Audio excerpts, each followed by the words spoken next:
कौन कौन से स्टूडेंट को बोनस मार्क्स मिलने वाले हैं, नॉर्मलाइजेशन का क्या इफेक्ट होगा, आपका रिजल्ट कब तक आ सकता है, और अभी जो रिवाइज्ड आंसर की आने वाली है उसमें क्या क्या चेंजेस मिलेंगे और कितने स्टूडेंट के नंबर बढ़ेंगे। और एनटीए ने एक ट्वीट किया था जिसमें उन्होंने बोला कि हम पैसा रिफंड करेंगे अगर आपका चैलेंज एक्सेप्ट किया जाता है, फिर उसको डिलीट भी कर दिया। तो हमें ये तो पता लग गया कि भाई पैसा वगैरह तो नहीं रिफंड मिलने वाला है, लेकिन एक फ़ायदा ये है कि दो से 3 दिन के अंदर हो सकता है एक आपकी रिवाइज्ड आंसर की रिलीज़ की जाए, जिसमें वो क्वेश्चन जो चैलेंज किए गए थे, जिस किसी एक ने भी स्टूडेंट ने अगर क्वेश्चन को चैलेंज कर दिया और वो आपने अटेम्प्ट किया था तो आपको बोनस मार्क्स मिलेंगे। दूसरी चीज़, अगर मान लीजिए कि आपने क्वेश्चन को चैलेंज नहीं किया या किसी ने नहीं किया, तो हो सकता है एनटीए आने वाले टाइम में, क्योंकि गलतियां इतनी सारी हो गई हैं और इतने सारे क्वेश्चंस गलत हुए हैं, उसको रिवाइज किया जाएगा। एक आंसर की ऐसी आएगी जिसमें आपके वो सारे सवाल सही आएंगे जिनमें आपको लग रहा था कि गलती है, चाहे आपने चैलेंज किया हो चाहे ना किया हो। तो ये एक अच्छी चीज़ देखने को हमें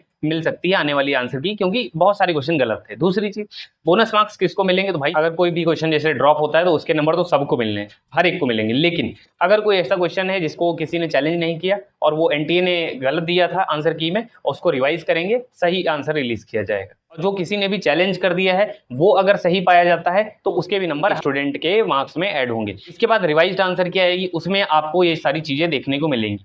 एक और चीज़ ये है कि अगर चैलेंज एक्सेप्ट किया जाता है तो एनटीए आपको कुछ भी नोटिफाई नहीं करेगा, कुछ भी बताएगा नहीं कि आपका चैलेंज एक्सेप्ट किया गया है, कोई भी इन्फॉर्मेशन नहीं देता है। तो आपको एक चीज़ करनी है, ये वाली रिस्पॉन्स शीट जो है इसको डाउनलोड कर लीजिए, अपने सीयूटी पेपर को डाउनलॉड कर लीजिए। अगली जब आपकी आंसर की आएगी उससे मैच करना है, मैच करना, देखना क्या क्या चेंजेस देखने को मिल रहे हैं। नंबर बढ़ सकते हैं, हो सकता है 20 से 25 नंबर बढ़ जाएं। नॉर्मलाइजेशन में ये होगा यार, देखो 5 से 10 मार्क्स मिनिमम होता है जो आपके नॉर्मल सब्जेक्ट हैं जिनमें ज़्यादा नॉर्मलाइजेशन देखने को नहीं मिलता।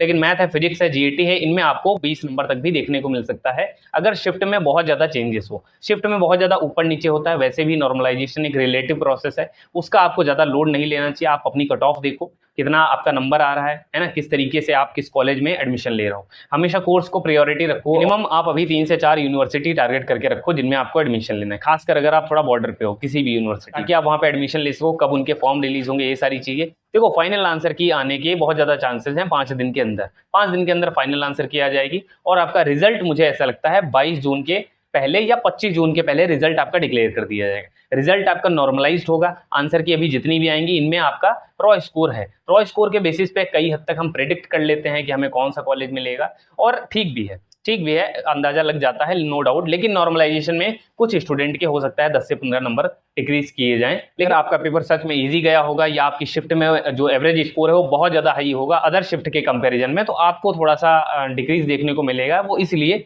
क्योंकि उस सब्जेक्ट में पर्टिकुलर ऑल शिफ्ट का अगर हम देखें तो वो स्कोर ऑलरेडी कम रहा था, तो आपका अगर हाई रहेगा तो बराबर कॉम्पिटिट नहीं करा सकते, इसीलिए आपका डिक्रीज किया जाता है। नंबर बढ़ भी सकते हैं, स्टूडेंट का टफ पेपर था, उनके नंबर बढ़ने के पूरे चांसेस हैं, तो आप उसके लिए भी तैयार रहिए। प्लस माइनस दोनों देखने को मिल सकते हैं, तो नॉर्मलाइजेशन की टेंशन मत लो, अभी आप फाइनल वेट करो फाइनल आंसर की और एक रिवाइज्ड आंसर की जो आने देखने को मिल सकती है। अब ये भी हो सकता है कि जो रिवाइज्ड है वही फाइनल हो जाए अगर उसमें सारी चीजें सही कर देते हैं, और अगर वही फाइनल होगी तो उसके 2 दिन के अंदर आपको रिजल्ट देखने को मिल जाएगा। क्योंकि अभी जो आंसर की है उससे आपके ज्यादा मार्क्स ही हो सकते हैं, क्योंकि बहुत सारे अलग अलग शिफ्ट में क्वेश्चन गलत देखने को मिले हैं। बाकी काउंसलिंग बहुत इंपॉर्टेंट है, प्रेफरेंस शीट बहुत इंपॉर्टेंट है। अगर आप मेरे से पर्सनल प्रेफरेंस शीट बनवाना चाहते हैं जिसमें मैं आपकी प्रिपेयर करूंगा कॉल से कनेक्ट करके व्हाट्सएप से, और आपको एक ग्रुप में भी ऐड करूंगा, मात्र 99 रुपए में, आप दिए गए मेल आईडी पे मैसेज करिए, इंस्टा पे डीएम कर सकते हैं और मेरे से जुड़ सकते हैं।